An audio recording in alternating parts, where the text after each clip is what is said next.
दोस्तों नमस्कार। Rules of 29 पर आपका स्वागत, अभिनंदन, आभार। दोस्तों आज हम एक ऐसी कहानी लेकर के आपके सामने आए हैं जिस पर विश्वास करना लगभग असंभव है। ये कहानी कुछ इस प्रकार की है कि जब ये सामने आई, जब इसकी हकीकत सामने आई तो लोग हैरत अंगेज रह गए। लोगों ने दांतों तले अंगुली दबा ली।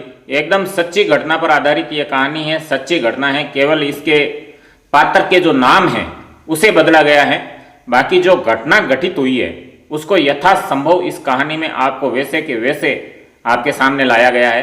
दोस्तों 2020, भला इस साल को कौन भूल सकता है। कोरोना जैसी महामारी ने पूरे विश्व में ऐसी दस्तक दी कि लोग एक दूसरे से मिलने तक को टालने लग गए। लोग एक दूसरे के सामने नहीं आना चाहते थे। लोग एक दूसरे की गलियों में जाना पसंद नहीं करते थे। लोग एक दूसरे से हाथ मिलाना पसंद नहीं करते थे। यहाँ तक कि जो बीमार पड़ गए थे उनके हालचाल तक पूछने वाले उनके नजदीक नहीं आ रहे थे, चाहे वो परिजन हो, चाहे मिलने वाले हो या कोई दोस्त। और बहुत सारी जगह ऐसी हालत भी हमने देखी है कि जब कोई व्यक्ति कोरोना से चला गया था, जिसकी सांसें थम गई थी, जो अंतिम संस्कार होता है उनमें भी कंधे देने वाले लोग नहीं मिल रहे थे। इस प्रकार की हालत देश ने पहली बार देखी थी। अपने आप में एक डराने वाली स्थिति थी और कोई अंदाज नहीं था कि ये स्थिति कब जाकर के सामान्य होगी। 25 फरवरी या 25 मार्च के दिन इस देश में लॉकडाउन लगा था। जो चीजें जहां थी वहां ठप हो गई थी। बहुत सारे मजदूर भाई लोग अलग अलग राज्यों में फंस गए थे क्योंकि अचानक से लॉकडाउन लग गया था। उसके बाद में ट्रेवलिंग पर पूरी तरह से पाबंदी लग गई थी। कोई कहीं जा आ नहीं सकता था। जो जहां था वहीं उन्हें रहना था। बहुत सारी तकलीफें हमने देखी हैं, हमने सुनी हैं। दोस्तों इस कोरोना ने बहुत सारी कहानियों को जन्म दिया। बहुत सारी अजीब और गरीब स्थितियां हमने देखी इस कोरोना की वजह से। और आज की जो ये कहानी है यह भी इसी कोरोना से जुड़ी हुई है, इसी लॉकडाउन से जुड़ी हुई है। दोस्तों ये कहानी राजस्थान के भरतपुर जिले की है। पहले भी बता चुके हैं हम कि ओरिजिनल जो नाम है वो हम बदल रहे हैं इस कहानी में। भरतपुर जिले में एक फैक्ट्री हुआ करती थी। वहां पर बहुत सारे लोग काम करते थे, जैसे कि फैक्ट्रियों में करते हैं। फैक्ट्रियों में ही रहते थे, अपनी पूरी ड्यूटी करते थे। उसमें एक सुरेश नाम का व्यक्ति इस फैक्ट्री में काम करता है। बहुत ही हंसमुख स्वभाव का, मिलनसार व्यक्तित्व है। सबसे गप्पे लगाना, सबसे मिलजुल करके रहना, सबसे बातचीत करना, सबके परिवार के हाल जानना। यानी जो साथ में काम करने वाले लोग थे वो सुरेश से बहुत ज्यादा प्रभावित थे। वो सुरेश की आदतों से बहुत ज्यादा प्रभावित थे। उनकी हर चीज, सुरेश की हर चीज उन्हें कहीं न कहीं बेहतर लगती थी, कहीं न कहीं अच्छी लगती थी। ये एम्प्लॉय अपने सभी जो साथी एम्प्लॉय थे उनके साथ में अच्छी तरह से मिल करके काम करता था। सुरेश के परिवार में एक बीवी और 2 बच्चे भी थे। सारा सिस्टम अच्छी तरह से चल रहा था।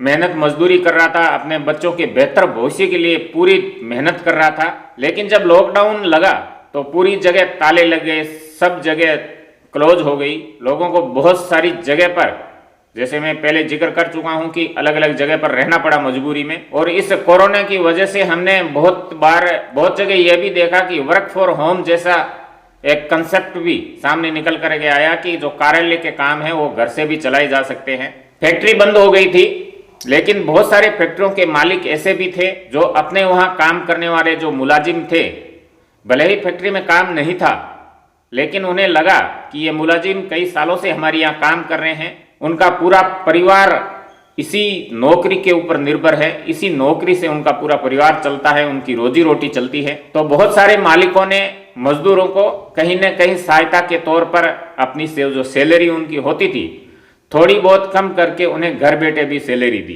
तो सुरेश के जो फैक्ट्री के मालिक थे वो भी सुरेश को घर बैठे 4-5 महीने इन्होंने उनकी तनख्वाह उनके खाते में जमा करवाई। क्योंकि लॉकडाउन लगातार आगे बढ़ता जा रहा था, किसी को कोई उम्मीद नहीं थी कि लॉकडाउन आखिर कब तक चलेगा और बंद फैक्ट्री का मालिक आखिर कितने महीने तक अपने मुलाजिमों को ऐसे ही तनख्वाह दे, यह भी संभव नहीं हो रहा था। लॉकडाउन धीरे धीरे बढ़ रहा था, सरकार लगातार नई तारीखें दे रही थी, फैक्ट्रियां पे काम शुरू नहीं हो रहे थे।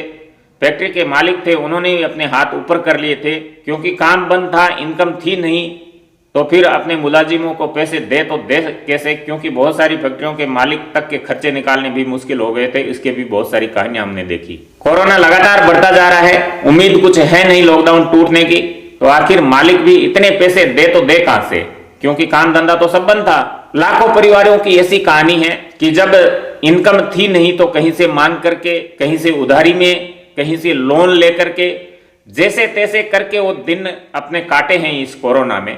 तो बहुत बुरी हालात लोगों की हुई है। और उन सब परिवारों में से ये सुरेश का जो परिवार था वो भी इन्हीं चीजों में जूझ रहा था। धीरे धीरे कोरोना डाउन होता है, सरकार लॉकडाउन वापस ले लेती है। अब जिंदगी वापस ढर्रे पर आने को आतुर है। कल कारखाने के जो सेंटर हैं वो ऊपर उठने लगते हैं, ताले खुलने लगते हैं, मशीनें वापस स्टार्ट की जाने लगती है। यानी कि जिंदगी को अब दोबारा से शुरू किया जा रहा है जैसे लॉकडाउन से पहले थी। और जब सारी फैक्ट्रियां खुल रही थी तो भरतपुर की ये जो फैक्ट्री जिसमें सुरेश काम करता था, ये फैक्ट्री भी खुल गई और सारे मुलाजिम जो फैक्ट्री में पहले काम करते थे वो सभी काम पर लौटे और सुरेश भी इस फैक्ट्री में वापस काम पर लौटा। सबने राहत की सांस ली कि आखिर जो कल कारखाने हैं वो चालू हो गए हैं, परिवार को चलाने में आसानी होगी। पहले भी बता चुके हैं कि सुरेश की जो स्थिति थी, जो आदत थी, जो स्वभाव था, वो सबसे मिलनसार, सबसे हंसमुख, सबसे प्यार से बात करना, सबके हालचाल जानना, यानी एक सबसे मिल करके रहने वाला व्यक्ति सुरेश को समझा जाता था। इसकी वजह से जो साथ में जो सुरेश के काम करने वाले क्लिंग थे वो उनकी कदर करते, उनकी इज्जत करते, उनका एक अच्छा रेपो था इस फैक्ट्री में। जब सारे लोग दोबारा फैक्ट्री में काम पर आए, सब मिले, सब खुश, क्योंकि जिंदगी पुनः उसी ढर्रे पर लौट करके आ रही थी जो कोरोना के लॉकडाउन से पहले थी। लेकिन इस बार जब सुरेश फैक्ट्री में काम पर दोबारा आया तो लोगों ने महसूस किया कि सुरेश के जो बर्ताव है, जो व्यवहार है, उसमें काफी कुछ तब्दीली देखने को मिल रही है। वो बात बात पर चिढ़ जाता है, बात बात पर गुस्सा हो जाता है। तो लोगों ने समझा कि ये जो लॉकडाउन बीता है इसमें बहुत सारे लोगों को परेशानी हुई है, बहुत सारे लोगों को प्रॉब्लम हुई है, बहुत सारे लोगों को अपने परिवार चलाने में मुश्किलें आई हैं। तो हो सकता है सुरेश भी उन्हीं मुश्किलों से गुजरा होगा, जो कुछ दिन बाद हो सकता है अपने पुराने ढर्रे पर, पुराने व्यवहार पर आ जाए। सभी काम कर रहे थे।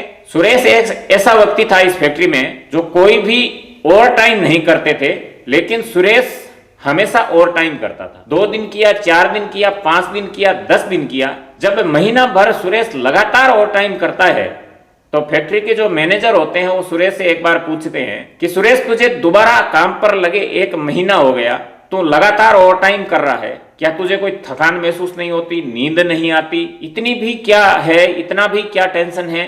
अगर पैसे ऊपर कर्जा हो गया है तो समय लगेगा उसे उतरने में। ऐसा नहीं है कि तू एक ही दिन में, एक ही समय में, एक ही महीने में सारे पैसे उतार देगा। उसके लिए लंबा काम करना पड़ेगा, तब जाकर के ये होगा।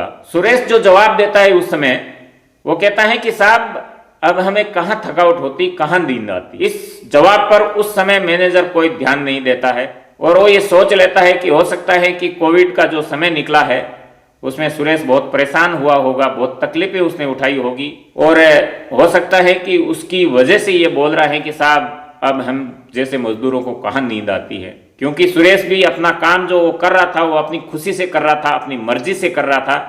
तो मैनेजर ने भी उतना उस पर ध्यान नहीं दिया कि कर रहा होगा, अपने को क्या लेना है, अपनी मेहनत कर रहा है, अपने पैसे कमा रहा है। एक दिन एक अजीब वाक्य इस फैक्ट्री में घटता है, क्योंकि इस फैक्ट्री में रात और दिन दोनों साइड में काम चल रहा था। तो रात का समय था, जो गार्ड ड्यूटी पर था वो जिस जगह सुरेश काम करता था, जिस कुर्सी पर बैठ करके सुरेश काम करता था, वो रात को गार्ड किसी काम की वजह से उस तरफ जाता है। वो रात के समय वहां जाता है, देखता है कि सुरेश की कुर्सी पर एक लंबा चौड़ा अजीब सा शख्स, जिसकी कद काठी सुरेश से कहीं मिलती जुलती नहीं है, वो लेटा हुआ है। वो हालात देख करके वॉचमैन घबरा जाता है, क्योंकि विनोद की जो कदकाठी थी, वो कई सालों से विनोद काम कर रहा था और कई सालों से वॉचमैन काम कर रहा था। दोनों ही अच्छी तरह से एक दूसरे से वाकिफ थे। तो उस हालात को देख करके, क्योंकि वो जो शख्स लेटा था अभी, वो विनोद की कदकाठी से कम 2 से 3 गुना ज्यादा बड़ा दिख रहा था। ये हालात देख करके वो वॉचमैन घबरा जाता है। वॉचमैन भागा दौड़ा वापस गेट की तरफ दौड़ता है। तो उसके साथी ने पूछा कि क्या हुआ, इतना डरा हुआ क्यों है? वो कहता है कि जहां विनोद काम कर रहा है, जिस कमरे में विनोद बैठता है, जिस कुर्सी पर विनोद बैठता है, मैं उस ओर गया था, वहां विनोद नहीं था, बल्कि विनोद की कुर्सी पर एक लंबा चौड़ा कद काठी का एक शख्स बैठा हुआ मैंने देखा। उसके बाद में नाइट शिफ्ट का जो मैनेजर है वो वहां आ जाता है। वो सारी हालात देखता है। वो उस गार्ड को डांटता है कि तुम फालतू में अफवाह फैला रहा है, लेकिन गार्ड बेचारा करे क्या कि उसने जो चीज देखी थी वो चीज अब उन्हें दिखाई नहीं दे रही थी। धीरे धीरे पूरा 1 महीना इस फैक्ट्री को दोबारा से चालू हुए हो जाता है।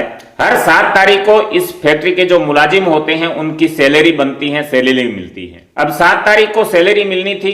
सुरेश लगातार टाइम कर रहा था तो उसकी सैलरी भी बाकियों से कहीं ज्यादा थी जो 7 तारीख को मिलने वाली थी। 6 तारीख तक सुरेश ने काम किया इस फैक्ट्री में और जिस दिन तनख्वाह मिलनी थी, जिस दिन सैलरी मिलनी थी, उस दिन सुरेश वहां से चला गया किसी को बिना बताए। ना तो उसने तनख्वाह ली ना किसी को बताया। ऐसा पहले कभी नहीं हुआ था कि सुरेश बिना बताए अपने काम से एब्सेंट रहा हो। अब बात पूरी फैक्ट्री में फैल गई, मैनेजर के पास पहुंची, मैनेजर से मालिक के पास पहुंची। अब सबको लगा कि सुरेश के साथ में कोई अनहोनी घटना तो नहीं हो गई है, क्योंकि ऐसा पहले कभी हुआ नहीं है कि सुरेश बिना बताए काम से छुट्टी ले ले, कई कई दिन काम पर ना लौटे, अपनी सैलरी ना ले। इस प्रकार का जो व्यवहार है वो पहले कभी हुआ नहीं है। सुरेश लगातार इस फैक्ट्री में काम पर था, तो सबको ये टेंशन होने लग जाती है कि कहीं कोई अनहोनी तो नहीं हो गई है। इधर उधर जानकारी लेने के बाद जब सुरेश का कोई पता नहीं लगा तो जो फैक्ट्री के मालिक हैं वो अपने मैनेजर को कहते हैं, क्योंकि सुरेश के गांव का पता इस फैक्ट्री के पास था, वो अपने मैनेजर को सुरेश के गांव भेजता है। अराउंड 1 महीने लगातार सुरेश ने इस फैक्ट्री में काम किया था तो 50,000 के पास उसकी सैलरी बनती है। वो सैलरी के पैसे फैक्ट्री के मालिक उस मैनेजर को देकर के सुरेश के गांव उस मैनेजर को भेजते हैं। मैनेजर गांव पहुंचता है, इधर उधर पूछते पूछते वो सुरेश के घर पर चला जाता है। वो वहां पर सुरेश के बारे में जानकारी लेना चाहते हैं, पूछते हैं कि सुरेश है कहाँ। तो सुरेश की जो पत्नी है वो मायूस होते हुए कहती है कि साहब वो है नहीं। मैनेजर कहता है कि हाँ वो है नहीं, लेकिन गए कहाँ हैं?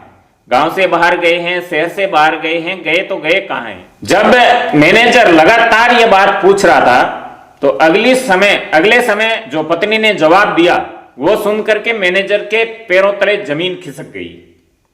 पत्नी का जवाब ये था कि साहब जब से लॉकडाउन लगा उसके कुछ महीने बाद तो सब ठीक ठाक चल रहा था, अचानक से उन्हें कोरोना हो जाता है। तमाम कोशिशों के बावजूद उनके प्राण नहीं बचाए जा सके और उनको इस दुनिया छोड़े लगभग 3 महीने का समय होने को आया है। और इसी गांव में सुरेश का अंतिम संस्कार किया गया था। सुरेश की मौत जब कोरोना लगभग खत्म होने की कगार पर था, बहुत कम हो गया था, उस समय हुई थी।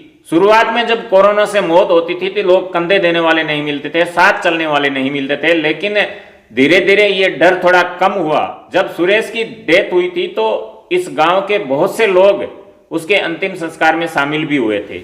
अब ये बात सुनकर मैनेजर को विश्वास नहीं होता है। वो कहता है कि क्या बात कर रही हो भाभी जी, हफ्ते भर पहले तक सुरेश हमारी फैक्ट्री में काम कर रहा था, उसने लगातार 1 महीने तक ओवर टाइम किया है, वो कई सालों से हमारी फैक्ट्री में काम कर रहा है, उसके हर एक चीज से हम वाकिफ हैं, उसकी आवाज हम पहचानते हैं, उसकी कद काठी हम पहचानते हैं। वो लगातार हमारी फैक्ट्री में 1 महीने तक काम किया है और आप कह रही हैं कि डेथ हो गई है, ये बात हम कैसे मान सकते हैं? उसने लगातार 1 महीना नौकरी की है, 50,000 उसकी सैलरी भी बनी है। जब वो बिना बताए हमें चला गया तो हम ये 50,000 लेकर के आपके घर पर देने को आए हैं और आप कहती हैं कि उसे इस दुनिया को छोड़े 3 महीना हो गया है, ये कैसे संभव है? मैनेजर को विश्वास नहीं हुआ। आसपास के लोगों से उन्होंने पूछा तो सब लोगों ने यही कहा कि साहब सुरेश जब कोरोना लगभग जाने को था तो बदकिस्मती से वो कोरोना की चपेट में आ गया, उसके बाद में अस्पताल लेके गए लेकिन बचाया नहीं जा सका। अब मैनेजर कहता है कि आप कहते हैं तो मैं मान लेता हूं, लेकिन जो हमारा मन है वो मानने को तैयार नहीं है, क्योंकि सुरेश ने लगातार 1 महीने तक हमारी कंपनी में काम किया है, हमारी फैक्ट्री में काम किया है, हमारे साथ काम किया है। मैनेजर अपनी जेब में हाथ डालता है, एक लिफाफा निकालता है और वो उस पत्नी की ओर बढ़ा देता है कि आपके पति ने हमारी फैक्ट्री में लगातार 1 महीने तक दिन रात मेहनत की है और वो उस मेहनत की कमाई है, वो उस मेहनत का फल है। जो सुरेश नहीं आया था लेने, वो हम पहुंचाने आपके घर पर आए हैं। और आप अब कह रहे हैं तो मैं मान लेता हूं, लेकिन हमारी जो अंतरा आत्मा है वो बिल्कुल मानने को तैयार नहीं है कि सुरेश अब इस दुनिया में है नहीं। वो कहता है कि मुझे नहीं मालूम क्या स्थिति है, क्या हालात है, लेकिन हमारी आंखों के सामने सुरेश ने मेहनत की है, काम किया है, इसलिए इस सैलरी पर आपका हक है, आपके बच्चों का अधिकार है, इसलिए ये सैलरी हम आपके हाथों में दे रहे हैं। जो सुरेश की पत्नी थी वो मैनेजर के हाथों से लिफाफा लेने के बाद में उस लिफाफे को खोलती है, पैसे हाथ में लेती है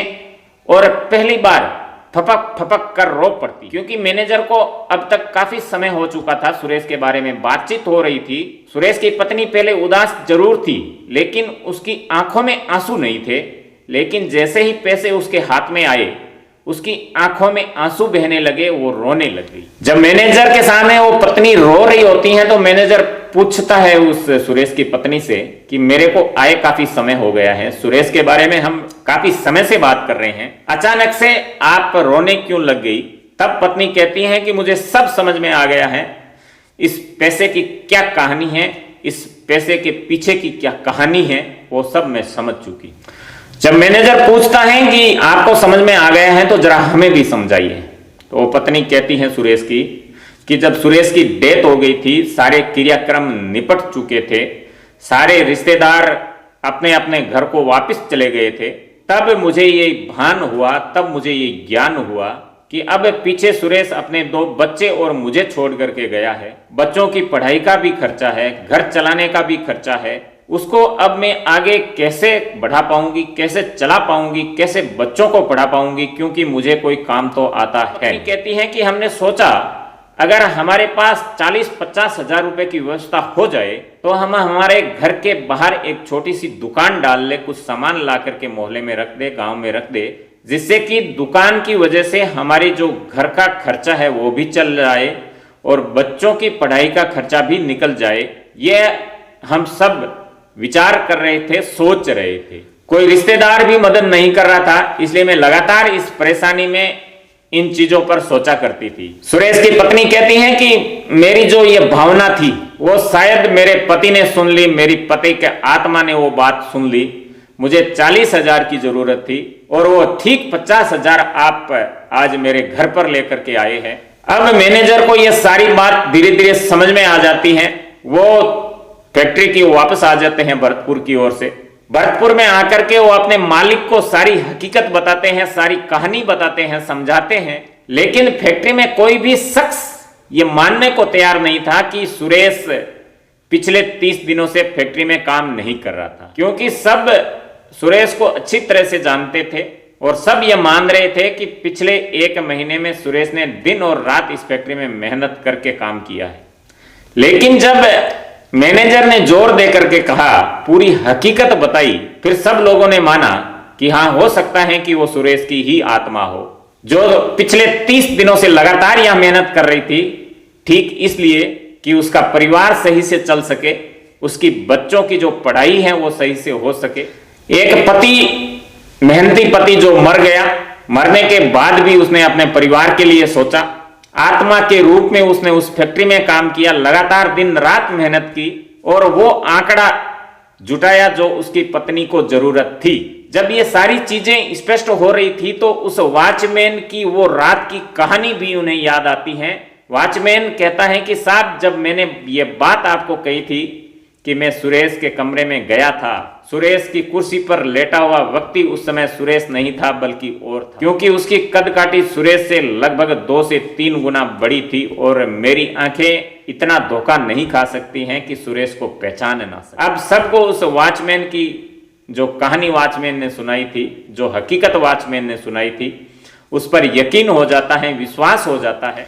तो दोस्तों, ये थी आज की कहानी और ये कहानी जब सामने निकल करके आई तो सब लोग हैरत में थे, सब लोग अचंभे में थे और सब लोग उस मरने के बाद में जो पति ने अपनी भूमिका अपने बच्चों और पत्नी के प्रति निभाई, लोग ये कयास लगा रहे थे कि जब मरने के बाद में व्यक्ति इतना अपने पत्नी और बच्चों के बारे में सोच रहा था, तो जब जीवित था तो न जाने अपने बच्चों के बारे में, अपनी पत्नी के बारे में क्या क्या सपने लेकर के वो आगे बढ़ रहा था। वो सारे सपने उसके साथ, उस कोरोना के साथ में धूमिल हो गए। दोस्तों, और भी इसी प्रकार की मजेदार इंटरेस्ट कहानी को जानने के लिए, सुनने के लिए हमसे जुड़े रहिएगा। आपने अपना कीमती समय दिया, उसके लिए बहुत बहुत आभार। अपनों का ख्याल रखते हुए हमसे जुड़े रहिएगा। धन्यवाद।